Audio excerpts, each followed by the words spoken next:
Welcome to SLE Equipment here in Nashville, Tennessee. Today we're doing this instructional video for the 8.5 foot wide by 32 foot long concession trailer. It is black with blackout trim, as you can see. First thing we're going to be talking about today is the power supply. So here on the front of this trailer, you see it does have a generator platform on the extended tongue. So if you have a generator that you're running the trailer with, or if you're hooked up to shore power like we are today, first thing you want to do is make sure that power supply is turned off. Once you've verified that power supply is off, then you're going to come here, you're going to take the power cord that is supplied with the unit, you're going to plug it in. It is a twist lock, so you're going to twist it to the right there, and then tighten down this collar here. That way it holds it firmly in place. All right, once you've done that, you're going to plug into your power supply, get that connection good. That's just a standard 4-prong 50 amp plug. And then once you know both connections are in properly, then at that time go ahead and turn on your power supply, whether that be your generator or shore power. Please keep in mind this is 240 volts. It is a dangerous amount of electricity, and for that reason you need to be very careful and take the proper precautions. All right, moving on, let's go. Top of the trailer here at the front, you see an LED light on both sides of the V-nose there. And we're going to come down here to the 36-inch access panel door. Access is the V-nose. Inside that door, and this box here is the supplied power cord for this unit. Over here in the corner you see the gas-powered, propane-powered water heater. 30-gallon freshwater tank. Another 30-gallon freshwater tank to give you a total of 60 gallons of fresh water supplied. Water pump in the corner there. Here we have the electric panel. It is a 100 amp electric panel, although 50 amps is the max you're going to be able to push through this unit at any given time. This black box on the wall over here next to the electric panel, that is the inverter. So that inverter, anytime the unit is hooked to power, a power supply, then that inverter is going to be charging the 12-volt battery here in the floor. On the wall in between the 12-volt and the inverter, that is the fuse box for the 12-volt system. Nice thing about that, if one of those fuses blows, a light will light up next to it and you'll know it's not working. All right, on the bottom of this inverter you see that little green light that tells you that the inverter is on and it is charging the 12-volt battery. All right, let's go over some of the plumbing lines here. So this line and this line, those are the main supply lines coming from the fresh water tanks. And then you can see the two handles there, they are in line with the lines. That means those valves are open. This one on the outside here, that is the drain for the two water tanks. So if you can see, it goes through the floor and it drains out through the bottom of the unit there to the ground. That handle is closed as though, or the valve is closed as the handle is not in line with the water line there. So it's closed off right now.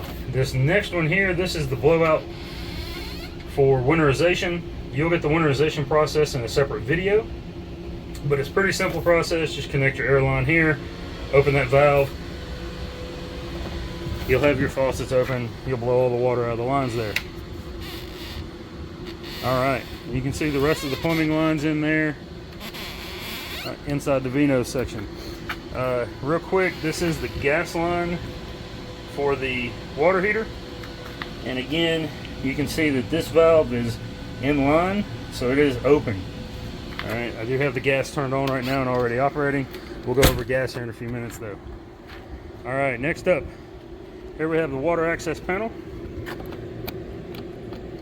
So just open that door, fresh water, pressurized water. So to fill your freshwater tanks, insert a hose here, fill them full. Once you're done, pull the hose out, replace your cap. You want to make sure you replace the cap because that can cause other issues when you're operating the water inside the unit there. All right, pressurized unit, simply remove this. It does have a screen here, keep any large objects out. Standard garden hose fitting here, simply attached to that. That bypasses the freshwater tanks and supplies water directly to the water pump and the water heater. and then onto your faucets. All right, and this key will be inside the unit on around the faucet there. All right, next up, the hot water heater, or I'm sorry, the water heater. We don't heat hot water, we heat cold water to supply hot water. A little stuck there. All right, on-off switch for the water heater is currently in the on position, so when it's flipped up to the line, that means on. Flip it down, that would turn it off. Your fuse for the water heater is right back here. Just simply unscrew that, it pulls out, fuse is on there. Winterization process, you're gonna depressurize this, take the water out of it. You're gonna flip this little handle down. That'll open that up. Right now that valve is pointed to the back. You probably, or hose, you probably want to swing that around, point it out. All right. Do make sure this lines up whenever you shut this back. And there you go. All right, here we have a electrical outlet. We're gonna go ahead and test that. Show that that is working. 2 lights on. It is working. All right. Step back just a little bit, get a look down the side of the unit here.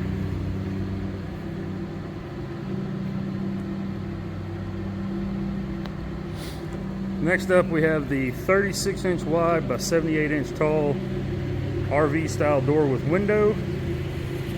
It does have a screen door on the inside of it. There you can see the screen door. To open it, you simply do that. And I'll let those two shut back together. Moving on around, down here at the bottom, just past the door, we have the waste tank drain. So, garden hose fitting, 3-inch hose here. Simply remove whichever cap you're going to be using. Attach your hose. Push this to the left. Push this handle to the left. That opens up the valve. Contents drain once they're done. Close this back. Put your cap back on. You're good to go. That 3-inch hose you can purchase at any RV supply center. That's a typical part you can purchase there. So next up, we have the 3 7,000-pound axles with mag wheels. Thing to note on these axles, right here in the center of the cap there, this comes off. I'm not going to remove it, but it comes off, and behind that is a grease fitting. Once every 10,000 miles or 1 year, whichever comes first, just simply depending on how much you transport the unit, you'll need to go to each wheel, 3 on this side, 3 on the passenger side, and you'll need to remove that cap, connect your grease gun to the grease fitting, and grease that properly so that your bearings and hubs remain in working order. Okay? And there's an LED light here on this unit above the wheels, and then there's one up here next to the entry door on the unit. You see that there. All right, we'll go back here to the back of the unit now. Have another electrical outlet. We'll go ahead and show it working.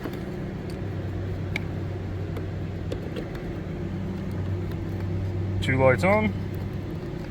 It's good. All right, on the back of the unit here, at the bottom of the door here, you see the license plate holder, light that shines onto the license plate holder. And then you see the 8-foot wide ramp door there. All right, we'll go ahead and open this ramp door.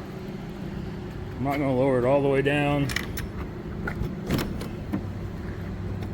just because it is a little more difficult when you're by yourself to raise and lower these things. So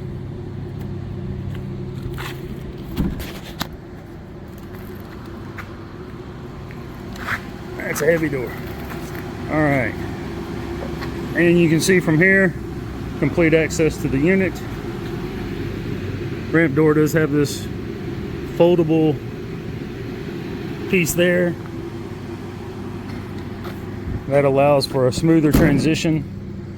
Once you have the door all the way open and on the ground, you flip that piece over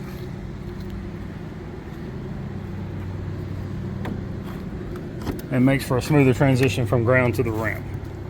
All right, go on around, take a look down this side.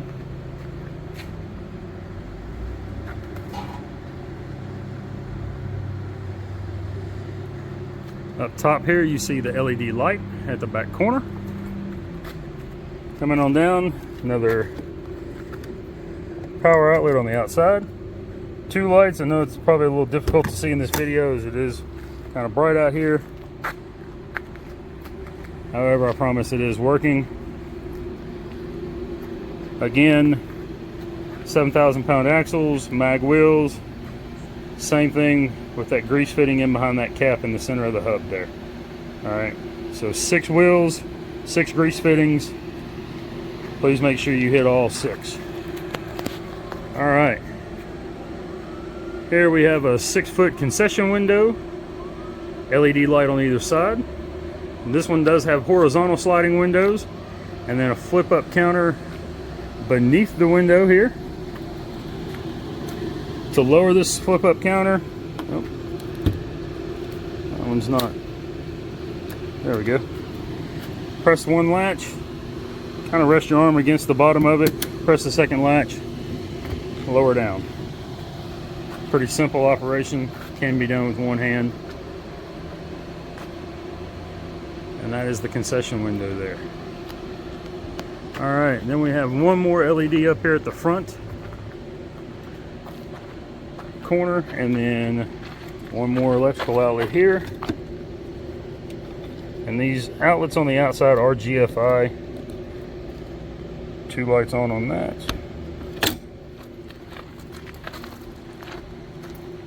And then around to the back, around to the front here, you see the 2 100-pound propane cages with tanks, regulators, lines. So for our purposes here today, we are running off of our supplied propane tank here. When you receive this unit, these tanks do come empty. So you will need to find a licensed, authorized dealer to fill the tanks. 100-pound propane tank holds approximately 23 gallons of propane.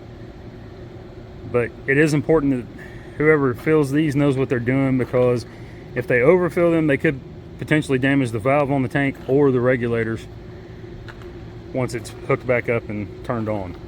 All right, so gas. The gas system on this unit is the most dangerous system on the unit.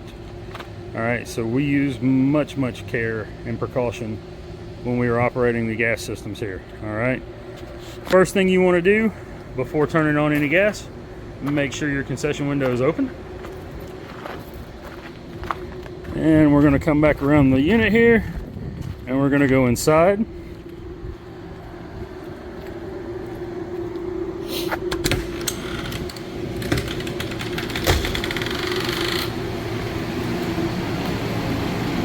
And once inside here, we're going to come here, and we're going to turn on our exhaust to it. And we're going to do that by flipping on the switch that is right here on the wall next to the hood. Alright, so as you can see, I've already got the switch on. The 2 lights there, LED lights. They do come on when you turn the hood on. So if they're on, the hood exhaust hood's turned on. Alright, but so you're going to make sure that your concession window is open, turn on your exhaust hood, and then you're going to come to your appliances here. In this case, this unit has 4 Royal fryers. They are Royal 50-pound fryers. You're simply going to open the door, check and make sure that your knob is in the off position. And now, in your case, you're going to check the pilot light as well. That pilot light is in the on position currently because I've already got it up and running. But you're going to check the knob and pilot light in all 4 fryers and make sure that they're turned off. Reason for that is you don't want any excessive gas building up inside the unit once you turn the gas on before you light those fryers. Could be very badly. Okay? So, or end very badly. So once we know that all 4 knobs are in the off position, then we're going to exit the unit, come back around here to the gas, and now we're ready to turn the gas on. All right. When we turn the gas on, we're going to go in the same order every time. So we're going to turn the valve on at the tank, open that all the way up. Okay, so you're going to keep turning that thing until it won't turn anymore, opening that valve all the way. Once you've done that, your next step is going to become here. You can see this gas valve is not in line, so it is closed. You're going to flip this gas valve up to the open position or the on position. Okay, now a couple of things to note here real quick. When you turn this valve on the tank on, there's a vent right here on the back side of this regulator, okay, where my finger is tapping right there. You're going to kind of look or listen for hissing and kind of smell for any excess smell of gas. If you hear gas hissing out of this, or you smell an excessive amount of gas coming from there, then you need to shut this back off. Okay? If when you turn this valve on, you're going to hear an initial whoosh of gas go through it, you should not hear gas continue flowing through there beyond that. Okay? If you do, you potentially have something open somewhere that gas is getting out, whether that be one of the appliances, the knob, you bumped into a knob or whatever, just forgot to check it, thought you checked it, whatever the case may be.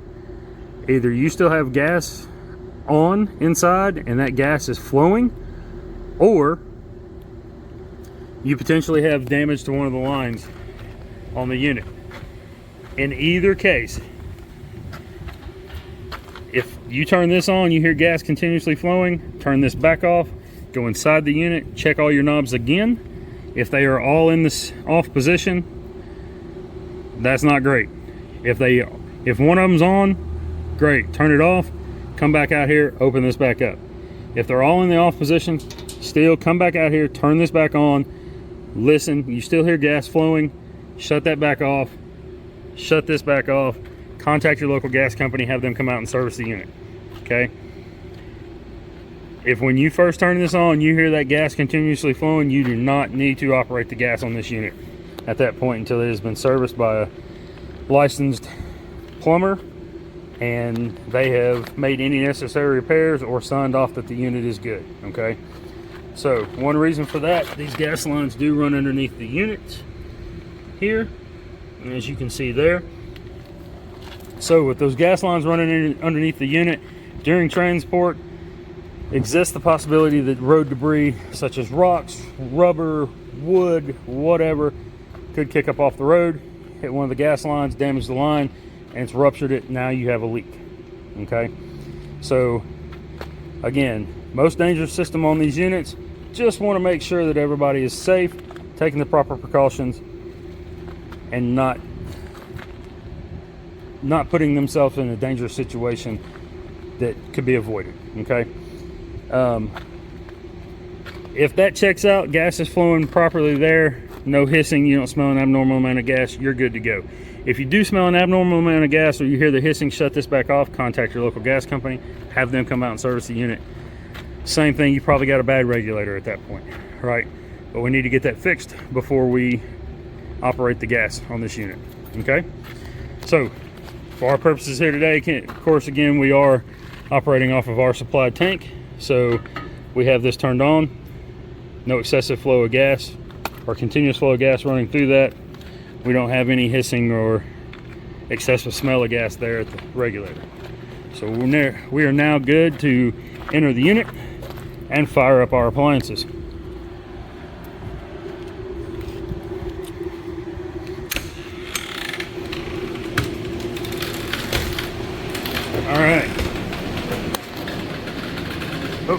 about that. Shoddy camera work. Now, once we've entered the unit, we are going to grab our barbecue stick lighter.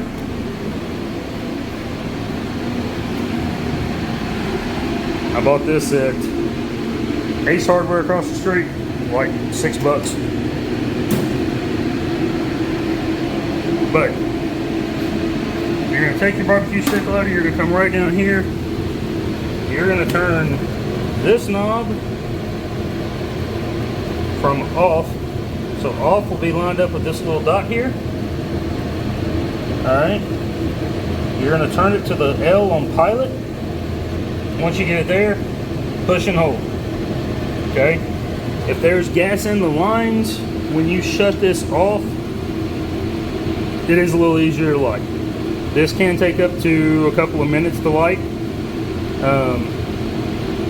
But you're going to press and hold that button in with the L on pilot lined up with that little dot there. And then you're going to come right up here, take your barbecue stick lighter, and you're going to light that pilot light there while maintaining pushing that button in. So it is a two-hand operation, okay? Once you've lit that pilot light and you see it burning like it is now, that takes about 15 seconds, okay? Then you're going to slowly release off this button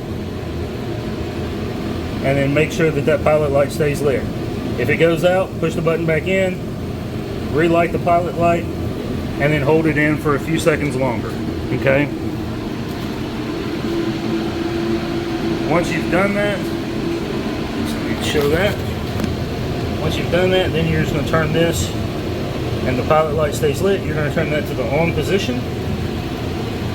Pilot remains lit, and now you're ready to operate that fryer, okay? We're going to go ahead and demonstrate this fryer working. Simply just turning on our knob here. You can see the flames inside there. It is working and functioning as it should. Turn that back off. Pilot light stays lit. So the procedure for lighting all of these fryers is the exact same. I'm just going to demonstrate each one of them working.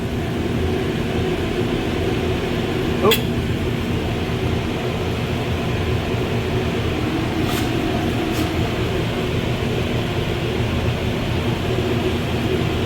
I didn't have that one turned on. See, that's helpful. Something to note there. So I just did it. If this knob is not in the on position, when you turn this knob on, nothing happens, okay? It is in the on position now. You see it working as it should.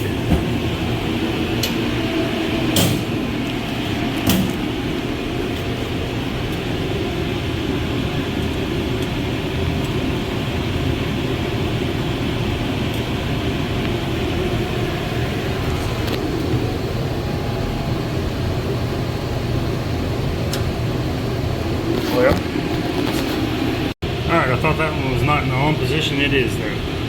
We'll demonstrate that one. You see it working there. Shut that back off.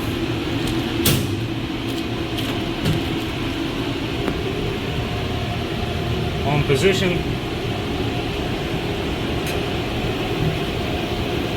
Demonstrate that one. Alright.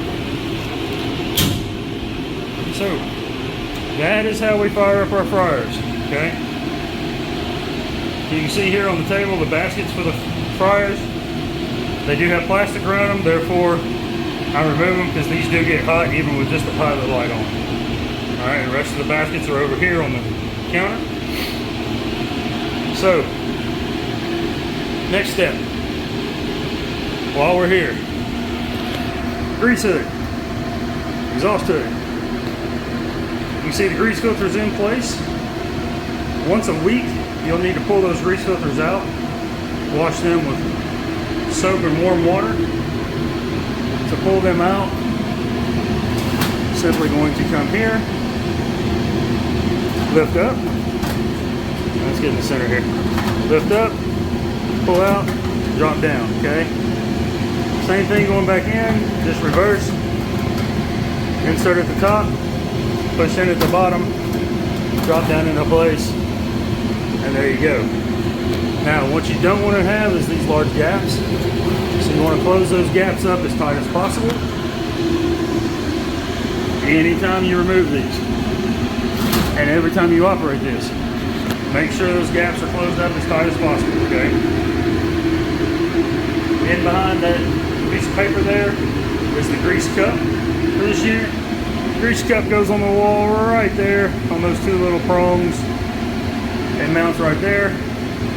Grease railing here. There's a little opening, slotted opening there. It mounts on that prong there. And then you have one more down here. And you can't really see that prong, it's right there. Alright. Grease rail right now is zip tied to the hood.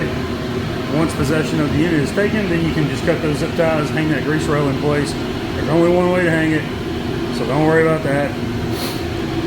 And you're good to go. Put grease railing in place, put your grease cup in place. You're ready to start cooking with this hood. Alright? Once a week you do need to clean those grease filters though, the grease rail as well. So again, soap and warm water. The grease cup, you'll need to monitor that throughout the day, every day.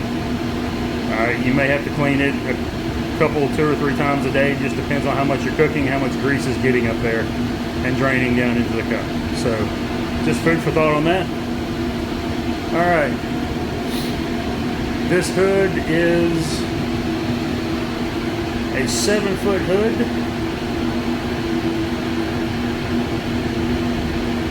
It's like a 36 by 7 foot hood. So you see the fire suppression system on the hood.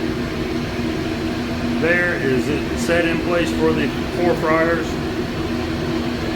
Alright, if you follow that fire suppression system out, comes out the side, moves down the wall. Here's the control head for the fire suppression system. If you needed to discharge this system manually, you accomplish that by grabbing the ring here, giving it a good firm pull, breaking this little tab, and then flip this handle up. This will move over from set to fired. Alright? At that point, you're probably going to want to exit the unit. If you manually fire it or if it fires on its own, it does have sensors in the hood that could cause it to, that could discharge the system automatically. So one note with the, well, here we'll do this. Here's the tank for the suppression system, mounted on the wall just inside the door there. So when possession of the unit is taken, before you operate the unit, you'll need to contact your local codes department and see who you need to have check the system and if it needs to be signed off on. Most cases, most counties want to check the system out, make sure it's installed properly, everything before they allow you to begin operating the unit. Here's the tag from where it was installed. You see there it's done in August 24th, so this month, and it is a new system. Alright, and then the company that installed it along with their phone number. Alright. That's going to be it for the gas system. Let's go on around the unit and take a look at the remaining appliances on here. So here we have the Arctic Air commercial freezer. Is a double door freezer. Mounted and secured to the floor. You can see it's a nice cool -7 degrees Fahrenheit. Notice the lock here and the lock here above the doors. That is so you can lock the doors while the unit is in transit. Show you inside the unit here. Nice and cool on a hot day inside this thing. Alright, so there's some hardware in here, the wheels that come with it. Again, we have it mounted and secured to the floor. Shelving to be hung inside the unit is down the bottom. And then the owner's manual will have the keys inside of it for the refrigerator. Up next we have a 30 by 24 table. It's 24 inches wide, 30 inches long. I'm sorry, we swapped this out and put a 36 in here. We had an extra 36 inch table sitting here, and we felt like it was a better fit. Comes on out closer to the outer edges of the fryer and the door there, so we did put a 36 inch stainless steel worktop table there. Has a galvanized undershelf, and again, secured to the floor, is also secured to the wall. Alright, look around the back side of the unit here. You see the shelving down the wall. It's an 8-foot long shelf.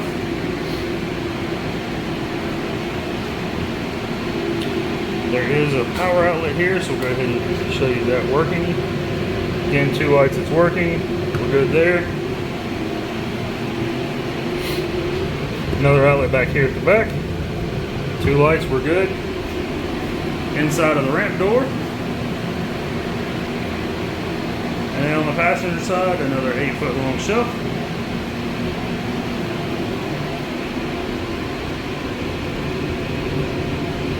Two lights, it's working. And then there are 2 power switches back here. They control rear exterior lights to the back. Come on down here, we have another outlet. That's working. Here we have, I believe this is 9 foot of counter or cabinet space with a stainless steel countertop there beneath the concession window. Alright. Storage inside here. Of course, you can see the wheel well. That goes on in, all the way down. Wall outlet here. See, that's working. And then I'm going to demonstrate this. So every unit comes with one of these. Every unit that has gas on it comes with a carbon monoxide alarm and explosive gas alarm. So that simply plugs into the wall here. I say simply, and I can't get it to plug in. Let me change hands. I'm very right-handed here, folks. There we go. Now you can hear it. So here in a moment you'll see it show a 0. It means it's detecting 0 gas. And then it'll flash LB, that means low batteries, because I do not have the battery in it. It would be dead by the time possession of the unit was taken if I did have it in there, so I'll leave it out. But the battery will be with the owner's manual inside the unit here when you take possession. So there's the 0. LB will come up in a minute.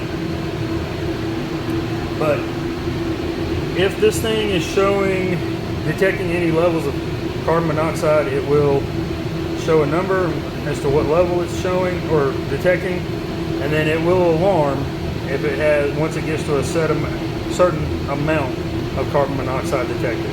If it alarms, that means it's detecting, there's the LB. If it alarms, it means it's detecting more than it should, more than you should be exposed to.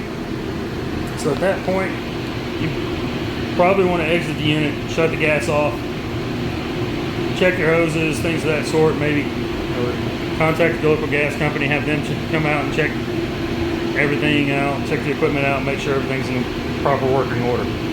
Quick note on this, you don't have to have this mounted directly to the plug. This plug, or to the outlet, this plug does come out. There's extra wire in here behind this cover. The battery goes on this side, and there's a mounting kit inside there.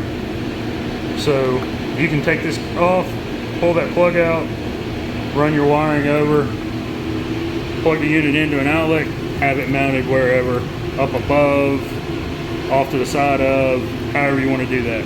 Dealer's choice on that. We're not picky, we let you choose. So, all right, next up we have the Asper 2-door freezer here. I'm sorry, 2-door refrigerator. And that's a nice balmy 35 degrees. Cools off fairly quickly.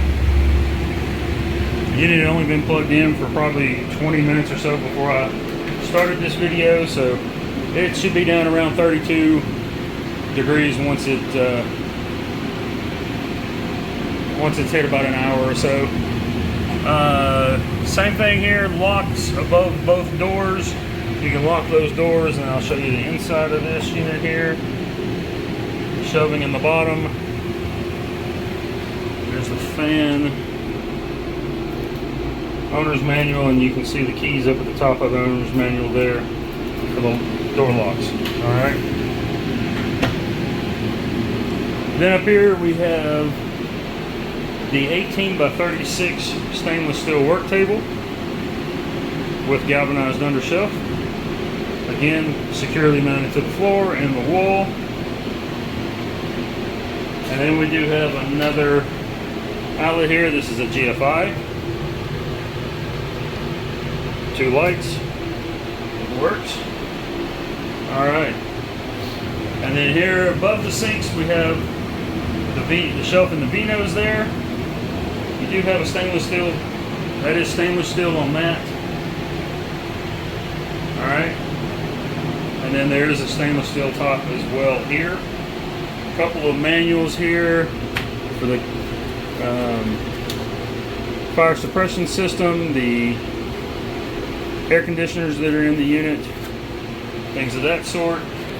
Over here we have an ABC fire extinguisher and a Class K fire extinguisher. Those are supplied as part of the fire suppression package.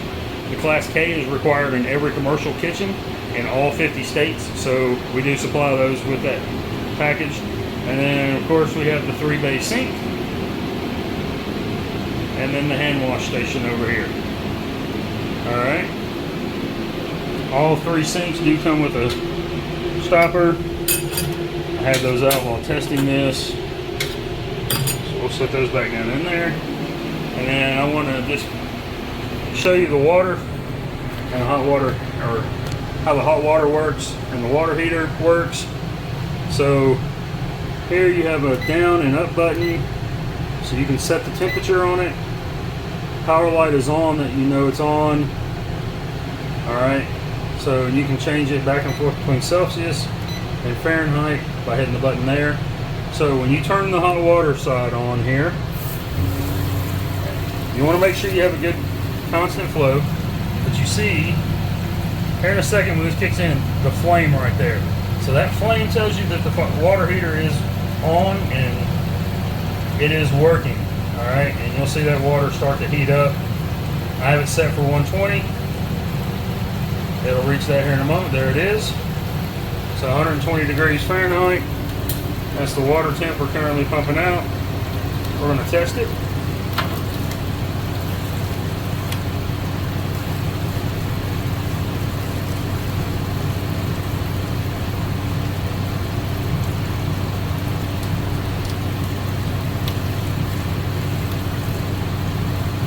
I don't know why that dropped off like it did. I guess I had it out, moved it out of the water there.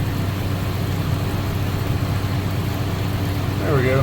Well, something is definitely wrong with my temperature gauge here, because I can feel the heat coming off of this water onto my hand.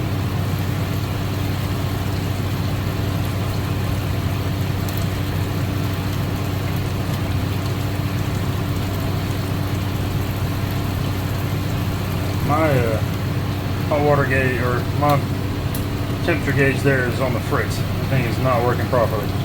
And I can tell you that water is hot. So I would come closer to believing this gauge than I would that temperature gauge I was just holding. Alright, now if you turn this on and you turn the water on, you see that fan turning, that means that the water is trying to ignite. You'll see like a little shower looking thing over here. Looks like a shower head nozzle. Looks like it's spraying water. When you see that, that means it's trying to ignite the burner. If it goes through trying to ignite the burner and fails to do so 3 times, it will set a code. When it sets that code, You can check your owner's manual to see what that code means. Typical code you're going to get is E1. We see it all the time here, especially first time we turn these units on. E1 just simply means it's failing to ignite. Alright, so it usually takes a couple of times. You just simply turn the power off, turn the power back on, count to 10 Mississippi, turn the power back on, try it again, let it go through its cycle. It will fire up within a time or two. Generally, once it's fired up once though, it usually works every time first time. So, alright, when you turn the water on, before doing so, you'll need to flip this little switch to the on position. That is your water pump switch. The water pump on this one runs off of 110 volts, so it must be hooked to a power supply, and that power supply turned on before that water pump will work. If that water pump's not working though, you're not going to get any water. Alright, so if you turn the faucet on and you get that immediately, that means you had a little bit of pressure, but you've lost that pressure. Flip your water pump on, and now it's throwing an error code E3. That's because we turned the water on without the water pump on, so it lost pressure.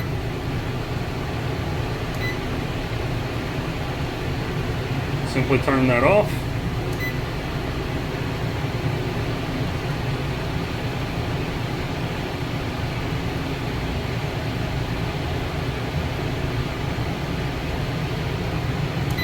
Turn that back on.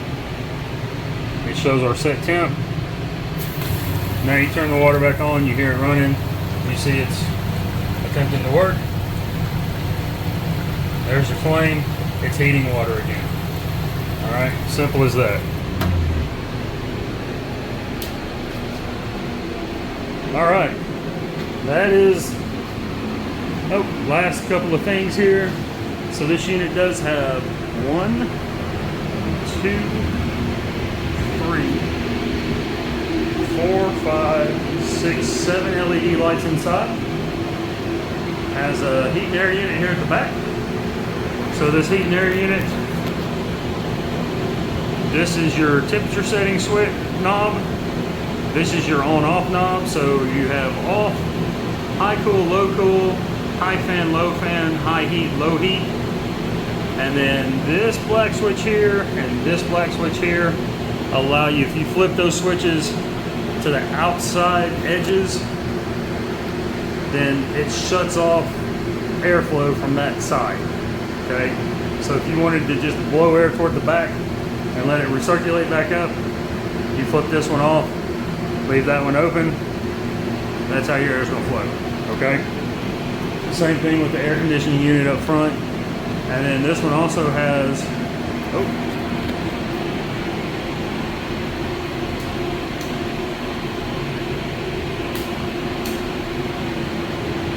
this one also has a fan in the top there with a roof vent with electrical fan there, and a third vent with electrical fan here.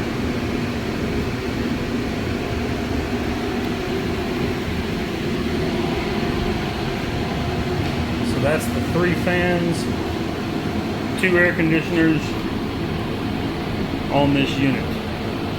Alright, now we're at the end of the day. We've had a good successful day selling, cooking a lot of food, served a lot of food, made a lot of money hopefully. We're ready to shut down. So for the shutdown procedures, first thing you're going to do, just like startup procedures, is your gas. So come through, you're going to do it basically in reverse order. You're going to come through, go to each one of your fryers, make sure your knob is in the off position, and you're going to turn this knob to the pilot position, push in and turn a little bit, release, and then turn it the rest of the way to the off position. As you can see, your pilot light has gone out, okay? And we're in the off position again, lined up with that little dot there, okay?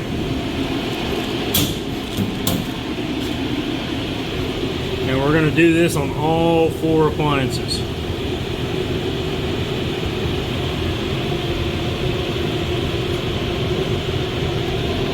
And then verify that that pilot light goes out.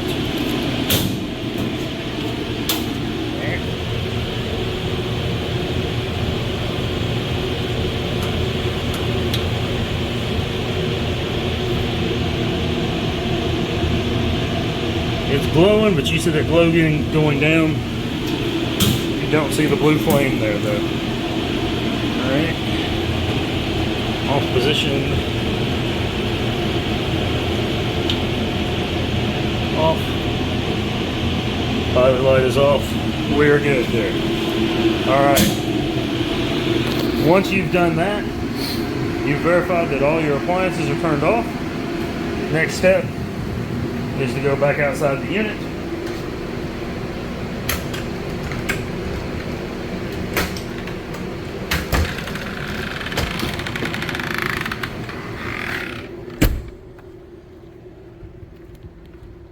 And we're going to come around here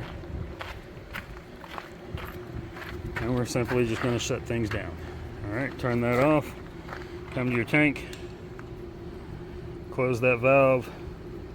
Remember, you opened it, and when you did so, you turned it all the way open. So you're going to close it all the way. Okay. Now we know the gas is shut off on the outside. We're going to come back around.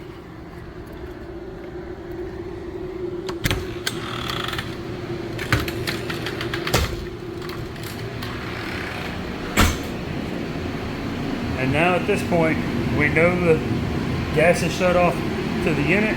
All of our pilot lights are out. Appliances are all in the off position. Now we can come over here, flip that switch off, hood unit is off. Okay. Quick note, anytime you enter the unit, whether gas is on or you think gas is off, if you smell an excessive amount, abnormal amount of gas inside the unit, go out, shut your gas off, open your window, let that gas disperse from the unit before you re-enter the unit, okay? Alright. As far as shutdown goes, the only other thing I want to talk about, this has the propane heater, so as long as gas is turned on to the unit, your propane water heater will work. If the gas is turned off, it will not work. So you cannot, if you shut the gas off, you will not get hot water unless you turn the gas back on. Alright? So you may need to leave the gas running until you're done cleaning up at the end of the day. If you do so, leave the exhaust hood on. That way, if there's any gas leaks inside the unit, you don't get that excessive buildup of propane inside the unit here while you're in here working. Okay? If you start to smell that, again, exit the unit, shut it down, contact your local gas company, have them come out and check the unit. Alright? That's really about all there is for shutdown procedures, other than just making sure that you turn off all your light switches, turn off the roof vents, turn off all of them but the one in here. If you need any reminders on any of this, right next to the door below the fire suppression tank is this sticker here. So it has some general safety guidelines and procedures for in general maintenance topics that it goes over.